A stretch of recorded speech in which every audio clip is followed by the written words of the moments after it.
G'day you mob, and welcome to this episode of Aussie English, the number one podcast for anyone and everyone wanting to learn Australian English. So guys, today I have an interview episode with the lovely Kimberley Law, who is the host of the podcast Accented English Conversations and is an English teacher who has spent a lot of time overseas abroad in places like Italy and France teaching English to foreigners and also learning those foreign languages. So I thought it would be an amazing opportunity to have her on the podcast to talk about her experiences becoming an English teacher, learning foreign languages, and what it's like in a family like mine with Kel, where she's married to a Frenchman and they speak French together at home and are raising children bilingually.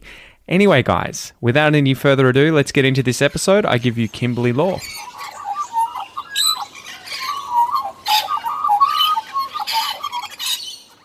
G'day guys, welcome to this episode of Aussie English. Today I have special guest Kimberley Law. Hopefully I can say that all good with an Australian accent, right? It's fine?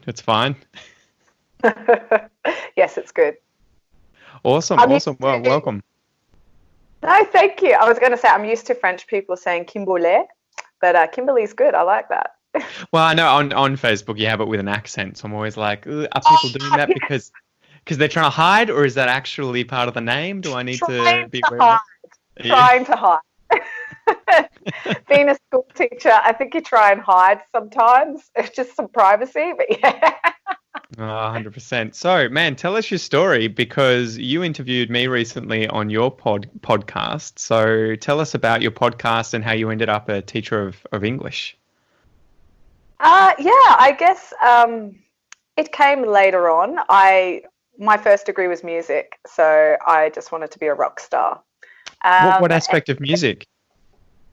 I was lucky. I was just explaining to someone today that I studied a Bachelor of Popular Music, not a Bachelor of Arts. It was a Bachelor of Popular Music. So Justin Timberlake and... Well, in saying that, I was... No, it wasn't Justin Timberlake. They call it popular music, but I was playing bass guitar and had a short haircut in a punk band when I was a teenager. So no, I wanted to continue in that style. And yeah, I was lucky. I auditioned and I gave them CDs that we'd won at, like, we had won competitions and had free recordings. So yeah, it was a course to learn how to work in the recording studio and to distribute your own music. So it was about the time of MySpace. So we were putting up our own music and things like that. Oh, brilliant. And so how did that trajectory end up leading to teaching English? Okay, so that led to teaching English when the band fell apart and I was about 25 or 26, and I went, okay, probably time to get a real job. And at the time you could do a 1-year course to become a teacher. So I did that course, and because I just wanted to travel the world. And I thought, else, I tried to with the band and we traveled a little bit, and I thought, okay, what could get me to travel the world? And actually, in saying that, I thought casual teaching, but I also wanted to get into music therapy. And to become a music therapist, you needed an education degree or a music degree. And I thought, well, I could have both. But then I actually loved teaching, so I never pursued music therapy. And so is music therapy for musicians who need therapy, or is it music used as therapy for people? Music used as therapy for people. Yeah. So a lot of people who have dementia, you can bring up music. It can bring back so many memories for them. But I've seen those videos. They're astonishing, right? Where you'll see a man or a woman who's, maybe late 80s, 90s, who doesn't speak anymore because of the dementia they're suffering. And when a song is played from when they were younger, they start singing the words. And you're just like, it's crazy that it can unlock parts of the brain like that may not otherwise be able to be unlocked. Yeah, definitely. There's so much. I did it. You know what? I didn't learn too much about it because then teaching kicked in, and I just loved my pracs. When I went on my practicums, I was like, I really like this.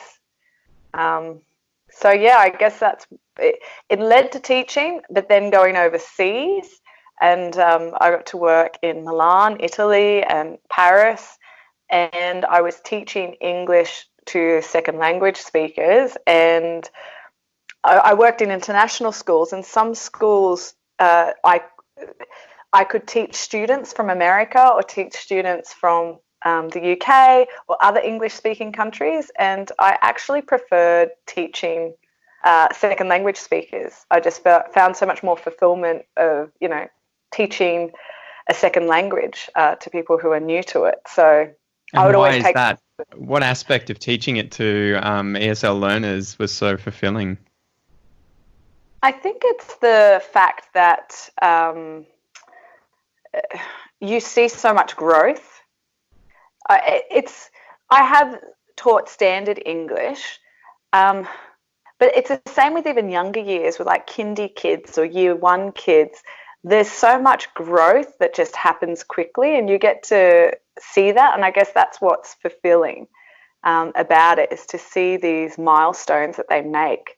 I don't know, and you know what? It's helped me become better at English too, because they will ask questions that, why do you say that? Or, and you go, oh yeah, that doesn't make sense. And it has you question the language going, why do we say that? I think that was one of those things for me after learning a few foreign languages and getting those sorts of questions. You're like, quite often it doesn't make sense. There's just things that we say, or there's patterns that we use, or expressions that we used, and we're like, we don't know why we do it, we just do it, and there's those exceptions to the rules, like with spelling. People ask all the time, right, about English spelling, and you're like, man, I don't know, I just do it. It's just how it's done. I know, even a lesson yesterday, I said to the kids, somebody wrote A English class, and I said, well, why don't we say A? Oh, it's a vowel. And then I'm like, yeah, but we don't say A university. And they're like, oh, yeah. Mm-hmm. And it's like, and, sorry, we don't say an. Yeah. I confused myself. And university. And university. Well, the problem with words that begin with U, right, is that it's a vowel as in the letter, but the sound is the Y sound, which isn't a vowel, it's a semi-vowel, right? Yeah. Yeah, so explaining to them, if it sounds like a vowel, like an hour, yeah. We put the "and" there. So, yeah, the exceptions to the rules. And so how did you find where to go overseas to teach when you finished your degree? How did you sort of find those jobs? There was an Italian site. I don't know if they're still around, Euro Placements. Yeah. And I messaged them. Actually, I messaged them to be an au pair. And I was thinking of going directly to London because there are so many jobs in London. And I thought, along the way, I'll go be an au pair on the Italian Riviera. Why not? But I was only going to do it for the summer, then I already had a job in London before I finished my teaching course. And I got to Italy and I was like, wow, this place is amazing. And I've always wanted to learn a second language. And I just thought, they had a position for a teacher, and I just thought, oh, why not? And so I contacted the place in London and said, look, I'm not going to come. I'll let you know. And stayed in Italy. So, yeah, it wasn't, just sort of happened along the way. And do you want to explain what an au pair is as well, for those who may not know? Yeah. So an au pair is usually a girl. It can be a male now. It's somebody who goes and lives with a family, and they help them. It's like you become part of the family, but you help out with little jobs. So I was in with a family. They had two girls who always had an au pair over the summer, mm-hmm. and I would help them with. The mum just wanted me to hang out with them, take them to the beach, and basically read English books to them and teach them English. How well did that work? Because I know a big thing is that exchange of language, whether the au pair's learning the language of the people that he or she is living with, or teaching generally her language, his language, to the children of the people that he or she is staying with. What was that process like? Was it easy? Was it hard? Was it natural? It was natural because these girls had been doing it since they were about 3 or 4. So I got them, I think, how old are they? 9 and 12. And they were actually quite advanced. And I remember at the time, yeah, like Twilight was massive at the time. And we started reading the Twilight books. I remember that. And I said to the mum, I said, are you okay with the content? Like, it's not, too full on. I was like, no, sure. So we were reading Twilight. So what's that? Vampires and werewolves, right? Yeah. It's not too bad. I guess there's nothing really sexual in it, but yeah. No, it's like the older Harry Potter books where they're maybe 15, 16 years old and have that sort of, those sorts of relationships, right? Yeah, so it's quite, it's a bit romanticized, but it's still, it's vampires. What was it? A girl, Bella, who falls in love with a vampire. So she's mortal. They both fall in love, and it's how do they, be together. I'll have to go back and watch the movies now. So how did you go learning Italian, or did you end up going to France pretty quickly and that was where you sort of set down your roots initially? I spent 2 years in Italy. I was pretty good. When I went to the school, it was easy to fall into the expat community. Yeah. But I made sure in the 2 years I lived in Italy, all my flatmates were Italian. I didn't live with any. Yeah, so I stuck to that, but my flatmates spoke really well in English. So that's the worst kind of flatmate. I know. So that's almost worse than having expats because they're going to be motivated to want to speak English all the time to work on their English, whereas expats would probably just ignore you, right? Yeah. So. Look, but I did. They would laugh at me. I would, try out some Italian on them, and I just thought that I wouldn't have to do much work, but I did. So I would. It's hard because as an au pair, I had to speak English the whole time. Yeah. That's what they want you to do. So you're not going to speak Italian. And then as a school teacher, you're speaking English. So I had to do.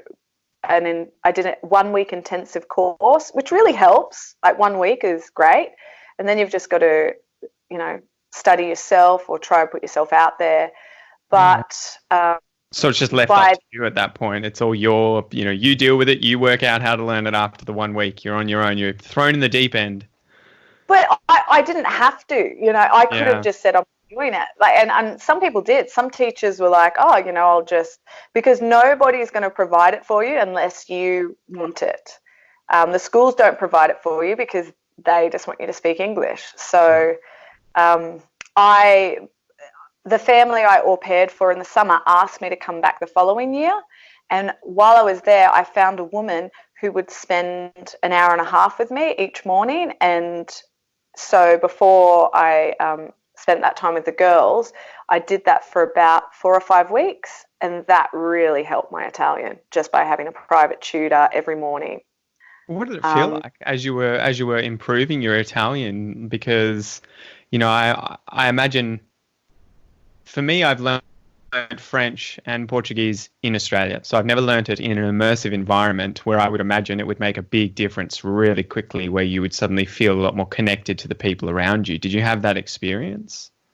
Oh, definitely. I think, it's, I didn't notice it so much in Italy because around that time that I was doing it full time, I met my husband, who is French. So then so that's how you ended up going to France. I did. So he smuggled you across the border, did he? Yeah, so at the time I met him, I was really quite into my Italian. But then as we started to date, and then you go, oh, okay, and he doesn't speak Italian, and it's like, am I going to be living in this country or am I going somewhere else? So, after a while, After about a year, it's like, I'm going to France and now I need to learn French. So, How did that go? Was that more of a nightmare than, I guess, smooth sailing? Because you would imagine Italian might have helped you when you start learning French. It's a similar language, the conjugation of verbs is going to be similar, the root words will be similar, but also because it's similar, it can be a bit of a nightmare, because that was kind of what I found with French and Portuguese. I got French to a level where I could speak fluently, at least, communicate with people who didn't speak English pretty well. But when I started learning Portuguese, I would have all these shortcuts in my head for French from English, or, words that I knew I could just use in these situations. And I would try and apply the same thing in Portuguese because they're so similar, but quite often it didn't work at all. And so I had to try and just let go of all of that. Did you have that moment with Italian and French? Did it help or did it hinder? it actually helped because it's not the same. With the conjugations, it's so similar that I could carry over what I learnt in Italian to French. Mm-hmm. The first month, though, all my French tutors thought I was Italian because I had this weird accent. That's like, why are you saying it like that? That's so funny because I did that with Portuguese. I was using my Spanish accent sort of thing because I was like, I don't know, it looks like Spanish, and it just came out and it took ages to wear off. Exactly, because you're so used to that word in that language. So they'd be like, where are you from? And it's like, well, I'm actually Australian. And they're like, why do you sound Italian? It's like, oh, okay. So I think the moment it happened more in French because I knew, okay, I moved to France. I married this man, and now the goals change because you're like, I'm married now. Yeah. I'm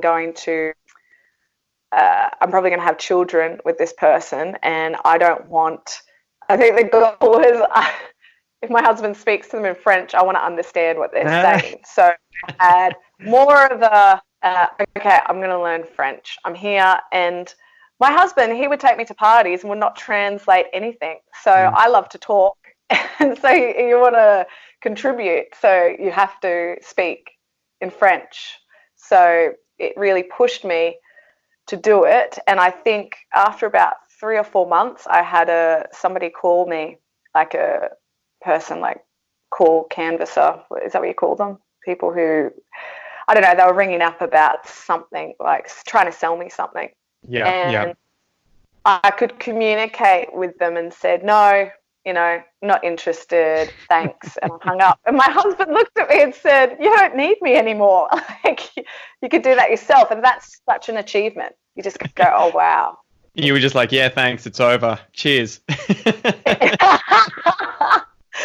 it. But even there's funny things where even I think a year later, I went to like Zara, and they had a huge sale, and there was makeup on a dress. And I even said to the woman, what if this makeup doesn't come out? But I said, it's not until you leave that you analyze what you just said. Yeah. I said, what if I put it in the dishwasher and it doesn't come out when I should have said wash? I do that in Portuguese. I mix those two up as well because I'm like dishwasher and washing machine, and they're like the same. They use a similar sort of thing, right? Where it's like machine washer or washer machine or whatever, and you're just like, God damn it. I know, but she understood, and she said, here, I put my name on it. Bring the receipt back. And I was like, great. But I'm like, she didn't laugh at me, but I guess in her head she's like, what are you saying? Like, man, if you put it in the dishwasher, there's no refunds. Yeah, that's it. So how did you go about learning French? Did you have a certain strategy, especially when living in France in an immersion environment with a husband who apparently wasn't very helpful in terms of translating? What did you do in order to learn French? I went because I got a job as a school teacher, and then because we get a lot of holidays, I did an intensive 2 weeks before I started school. Lucky for me, the school held the majority of their meetings in French. Yep. So a lot of the things, so it was like, oh, okay, I have to immerse myself.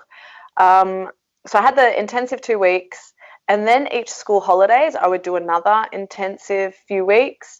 And I found, I think by the following school holidays after a year, I found an amazing place that you would go for 4 hours a day, and maybe it was 3 hours, and there were only a maximum of 6 students. Wow. It was a lot conversation. Yeah. So my spoken is far better than when I read or write. I like to talk, so I know that's That's the trouble, right? You get students probably all the time saying, "How do I improve my writing? How do I improve my listening?" And it's always like it's just time spent on task. If you want to improve your speaking, go and speak. There's no secret. You can't just get on YouTube and watch a few videos saying, "Here are 10 tips on improving speaking." It's just go out there and start doing it. At the level you currently do it, and aim to improve. Right? Yeah, and you're right. Like, conversation exchange is great. Like, I met one girl early on, but she just dominated in English. It's hard. Then I'd be like, 5 minutes of French, and I'm like, yeah, you know what? This isn't working out. So you've got to find somewhere where it's half-half. But yeah, doing that, going out there and going, okay, what do I want? I didn't care too much to read or write. Like, I just wanted to communicate. Yep. So those are the sorts of things that I did. Also, we would go to my in-laws' place for lunch. They don't speak English, so it's like you got to go in there and And I was actually the second year at my school. I was really lucky. Because most schools let teachers do professional development, and I wrote a huge letter because supposedly a lot of the teachers don't apply for it, sort of like grants. So I applied and I said, look, I would love to go to the Sorbonne and do a course there because I think it's important that I could relate to the students learning a second language. Even though I'm not going to use my French there, having that bond with the students and going, look, I understand where you're coming from, instead of standing up there going, I don't understand where you're coming from. And the school approved it. So I did like 10 weeks at the Sorbonne, 6 hours a week. So after school, I'd have to go do 2 hours in the early evening. And for those who don't know, the Sorbonne's probably the best university in France, found in Paris. Yes, it's one of the. Oh, I love putting it on my CV because people are like, Sorbonne? I was like, yeah, I did. I guess what would be the equivalent in America or something? It'd be like Harvard, or in Britain it'd be Oxford, right? Yeah, exactly. It's the equivalent of that. So far out. Damn. I know. So that's. I was lucky that I did a term there. But yeah. Oh, brilliant. So how do you view learning a foreign language as someone who speaks English as their first language? And you could probably tie this in with being Australian. What is the journey like for someone like you or me learning a foreign language versus someone from France coming to Australia to learn English? Because from my point of view, I don't really view them as the same, right? It's not an equal but opposite experience. I don't know. I think maybe what's easier, I don't know if it's easier. I guess to explain a bit more, my view is that when we do it as English speakers, it tends to be for fun. It doesn't tend to be as serious. You see a lot of foreigners, a lot of my students from Japan or from Brazil or from China, it's like, this isn't a joke. I have to learn this language if I want to have a good career, if I want to provide for my family. Maybe I'm immigrating to a country and I have to, integrate there. So it's kind of like the stakes are high, much higher. Whereas I find a lot of English learners, most English speakers probably never learn a foreign language, and those who do, it's more I'll do a little bit. It's kind of like a hobby, more so than a serious thing, right? And so I was wondering, did you notice that same kind of pattern? And what are your thoughts on that? I agree. It's a necessity, I think, for most people, because even my husband, who's a civil engineer, and before he met me, he had he didn't think that he would be in Australia. But he had to learn English, and he actually didn't really like English. He wanted to learn, he was learning German on the side, and he was like, no, I don't want to learn English, but he had to, as part of his course, as an engineer, even if he stayed in France, he'd need to know that. So a lot of higher degrees, yeah, they need English. And yeah, that's the difference. You're right. And I think, yeah, for Australians, we don't need it. Even going to Italy, like in some parts, you would go to little towns and yeah, they don't speak any English and you would have to have minimal Italian. But you go to the big city like Milan, yeah, all the young people are speaking English. You can get by. It's So a it's gift and a not, curse, right? Because you kind of yeah, go anywhere in the world as an English speaker, and there's going to be someone keen to practice their English who's going to be able to translate for you, right? exactly. So you don't, yeah. Even early on in those parties when my husband wouldn't translate, I'd find someone there that spoke a bit of English that would be happy to chat to me. So, it's you're right, it's a necessity for some people. So they've already got a goal. And I'm very goal orientated. I need, if I'm going to study, like even it was hard to study Italian because sometimes I would think, why do I need it? And Yep.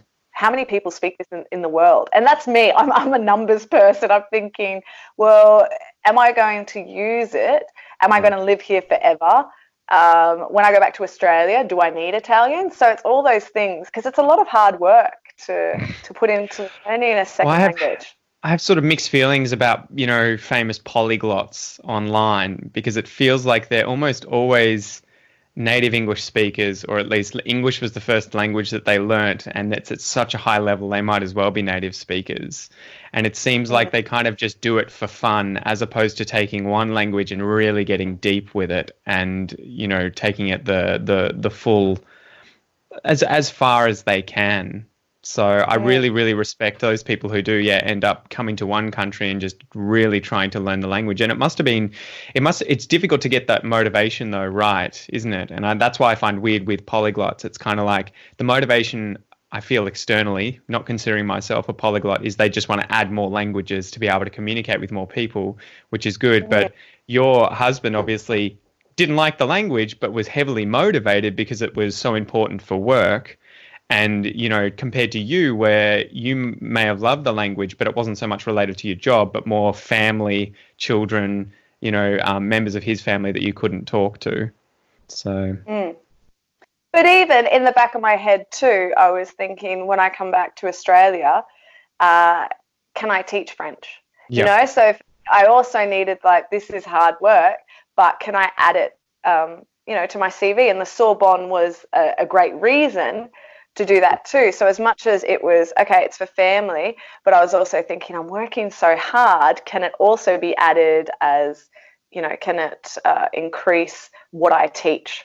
So yeah, it's hard. I think people need to realize what is their goal. Yep.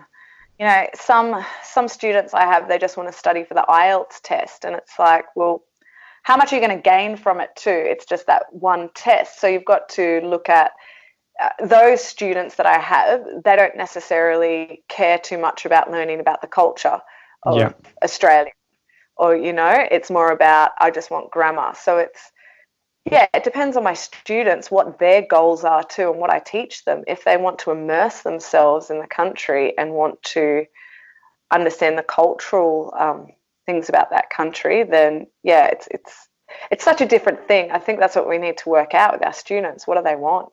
Well, it's an individual based thing too. And this is probably why a lot Yeah, of language classes, especially in the Western world, in Australia, for example, get pretty average results because they kind of have a one size fits all approach to their students, right? Where it's kind of like, today we're going to learn this one thing about this thing. And individual students may not be motivated at all to do that, where in other circumstances, they may love to, watch a YouTube video or something about cars in that language, and that would be their motivation. So it does, yeah, it comes back to trying to find the individual's motivation and what's going to keep them learning the language. So exactly. how did you end up back in Australia? What made you guys decide to move from France back to Australia? It's the way of life. Paris is beautiful. At the time, we had a baby, and it was. I guess we didn't want to raise a child. Not raise. I think Paris is great. I think for teenagers. Maybe we'll end up there one day. But for young kids, we're so lucky in Australia with, the fields that we've got. Even tonight, my son's going to go play rugby. Yeah. There's just so many other opportunities for kids to, Paris is, you live in a tiny apartment, but I think for teenagers, they can go to all these museums and do all this really cultural things. But for little kids, the Yeah. way of life in Australia is great. So what are the biggest differences? Because you live in Sydney, right? How would you compare Mm. Sydney with Paris? We can have a bigger place here. Yeah. Sydney is super expensive though. Well, so is we Paris have, though, right? It is. So we have kept to apartment living though, but our apartments are like 3 or 4 times the size Yeah. of what you would have in Paris. We're in a shoebox. We were close to the centre, but we were in a shoebox. So and I think just having the amount of sports that we can do, that was a huge thing. Like my son does swimming, my son has art classes, he has rugby, he has, and just what the city puts on. It's just, I think it's the climate we like here too. We love going to the beach. You know what's strange is I find Aussies don't have as many holidays as French people. But now I understand why the French have to leave Paris. It's not the same. Here, we go to the beach on the weekends. Yeah. We go to the park. In Paris, they work. And then it's like, I need a holiday. We need to leave the city. It's like, it's really stressful. It's really stressful and you need to get out. Right. And I just know as a kid growing up in Australia, some years with my family, we wouldn't have a holiday. But just going to the beach is, relaxing. It wasn't this pent-up stress, which is crazy. I've never had little mini experienced. holidays, right? Yeah, we do. You go away on the weekends and then you come back to work. But in France, in Paris, everybody needs a break. Well, it They must be work difficult long too, hours. because I imagine Paris is sort of surrounded by just suburbs, right? There's no mountains right there. There's no beach right there. There's the Seine. But like Sydney, you can drive for an hour or so and you're in the mountains, or you can drive for 10 minutes and you're at the Manly Beach or Bondi Beach or something. Exactly. So you can just nip down there whenever you want.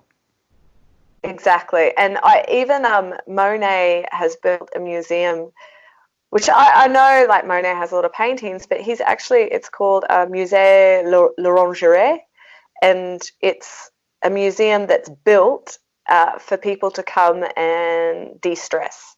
Yeah. And you sit there and the water lilies are there, and the way it's shaped, it's meant to be a part in Paris where, if it's too stressful, you go and sit there and you can relax, which is, incredible. Yeah, it's crazy. I've only been there once to Paris. Actually, it would have been twice because we started there on a holiday when I was 16. It was a school trip. We went to Paris, then drove all the way around France for 2 or 3 weeks and then came back to Paris. But yeah, it was very full on, just how many people were there, right? And it was very different from somewhere like Melbourne, or at least suburban Geelong, where I was growing up. It was very different. And so you guys are about to move from Australia. Tell us what's happening there. So we're going to move to Canada, Montreal. Thought we'd give, my husband has a job opportunity there. And we just thought, why not take the kids? We've heard Montreal is quite bilingual. So the kids can go to French-speaking schools, and we can have a bit of both. And why not? Why not a new experience? And so, what do you have to do? You decide to move overseas from Australia. How do you sort of prepare for that? Oh, it's nuts. I don't even want to show you my place, all behind me. Everything everywhere. Everything in boxes, is it? Look. No, the boxes have gone, thank goodness. Now we're just trying to get rid of stuff we don't need to take. Look, it's difficult. So But have you already Yeah, found like an apartment? Have you already organized a car, everything like that? Or do you sort of have to just wing it? You get there off the plane and you're like, let's do this. we're really lucky. The company that's hired my husband has outsourced another company to look after us. They keep emailing us, and they emailed us today and said, which property do you want to live in for the first month? So, Wow. so they're going to set up our bank accounts. They're going to help us out for the first month and visit rentals so that we can find a place too. So for the first month, we just contact them and go, what do we do? So that's amazing. We're not too stressed about getting there.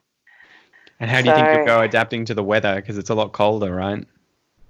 that's what's going to, that's going to be the decider to see if we stay there long term. That's the only thing I think. Yeah, but I guess we've got to adapt. Look, you know what? Maybe my son will start playing ice hockey. I love ice skating, so I'm looking forward to that. And yeah, we'll see how we go. I'm sure we'll buy all our clothing there. I don't think the clothing we buy here is going to be, sufficient.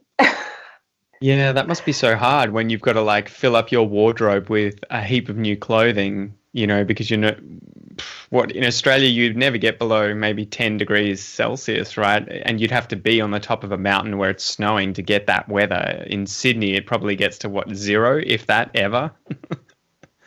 Yeah, maybe 4 last year. Maybe, yeah, it's crazy. No, I don't know. I'm a bit freaked out, but we're going in April, so it's spring. It'll be a bit cold when we get there, but I've heard summers are really hot. So we'll just see. Crazy. And what do you have to do to adapt to Quebecois, the French there, right? Because it's a bit different, isn't it? And the pronunciation. I remember when I was in Paris, we were in some hotel and there were these women in front of me speaking to the hotel manager, and they were speaking a language that I didn't understand. I thought it was Swedish or something. And the guy was just responding to them in French. And I was like, what the hell? It turns out they were just speaking Quebecian French. I was like, I can't understand any of it. I think it will just be the same as what my husband had to deal with when he first came to Australia, was the accent. Yeah. And the acronyms. He's like, what is with everyone using acronyms? The Quebec population too is known for its slang, right? That it has all this different slang from France. So yeah, you're going to go through that. What it would be like to learn Australian English if you spoke American English or something. Exactly. So I'm going to, hopefully, I'll sign up to a French course when I arrive, and I'll hear what Quebecois French is like. But yeah, I've heard it a couple of times, and it does, to me, sound like a different language. So I'm going to have to adapt. Far out. And so tell us about your podcast. How did you end up starting a podcast? I went on maternity leave where I should just be relaxing. And my brain was just like, ooh, what could I do? And so it's been 1.5 years in the making, actually. But, I would do it in my spare time. So when I wanted to use my brain, I was, just interviewing people and coming up with ideas. And then I just over the last 10 years of teaching English, all the kids are always asking me, I want a British accent or I want an American accent. And I'm thinking, well, there's so many British accents. Which accent do you want? Yeah. Is it like the Queen's English? Or, and it's like, well, hang on a second.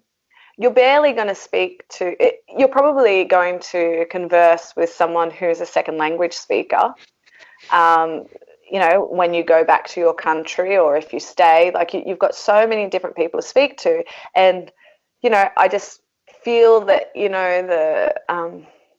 like with the IELTS test, the conversations there are quite contrived and, it's not real. And I just wanted something real.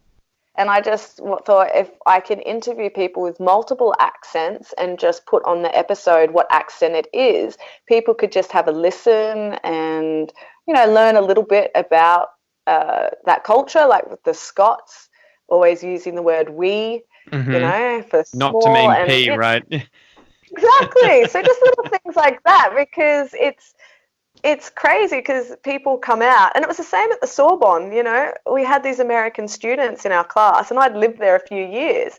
And even for them to adapt to the French that we were speaking in Paris, there was slang that we already had, and they just had their very grammar-focused French.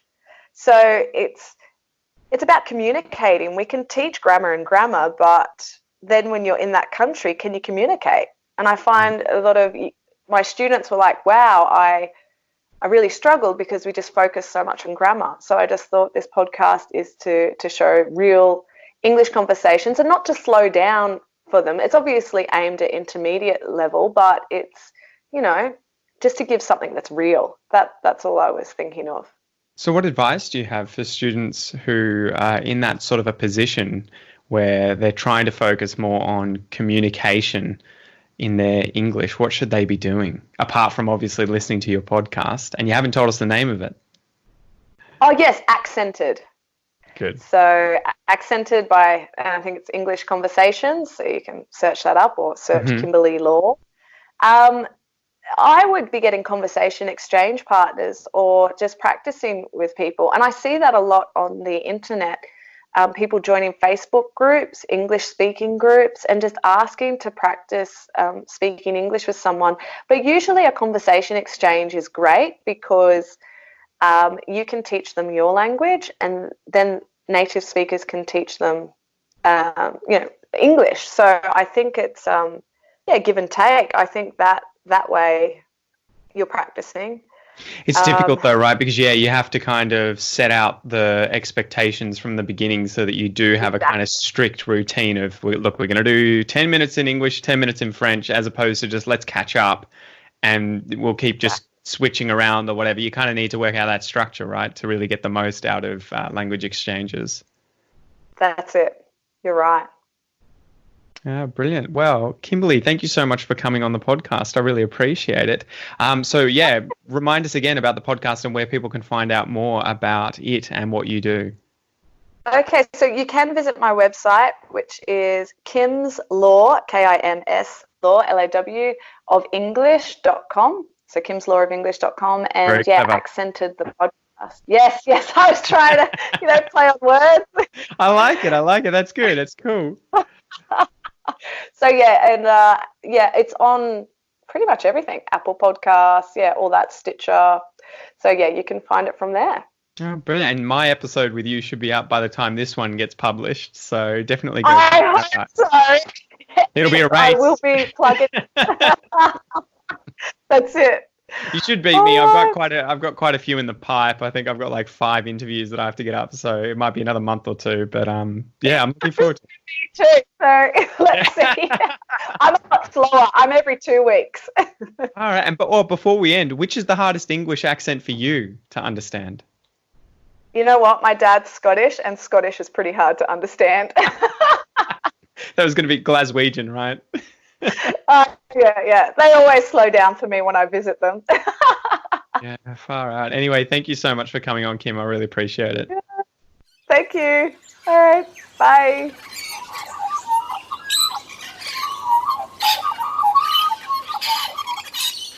Thanks so much, guys, for joining me today. Kimberley, thank you so much again for coming on the podcast. It was an absolute blast to have a chat with you.